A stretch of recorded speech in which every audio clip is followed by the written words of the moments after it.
என்ன வந்தாலும் கிறிஸ்துவை விட்டு விலகாததும் விடமாட்டோம். பிலதெல்பியா சபைக்கு கர்த்தர் சொல்லுகிற, உனக்கு கொஞ்சம் பலன் இருந்தும் நீ நாமத்தை மறுதலியாதபடியா திறந்த வாசலை நான் உனக்கு முன்பாய் வைக்கிறேன்.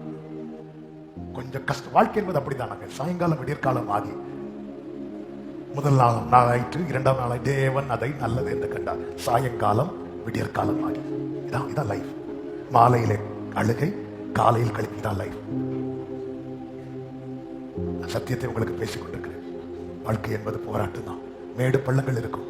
ஆனால் பாடுகளில் நீங்க கிறிஸ்துவ விடாம பிடிச்சிட்டீங்கன்னா கர்த்தர் சொல்லுகிறார், இதோ நான் திறந்த வாசலை உனக்கு முன்பாக வைக்கிறேன். ஒருவரும் பூட்டக்கூடாதபடி திறக்கிறவரும் திறக்கக்கூடாதபடி பூட்டுகிறவரும் ஆகிய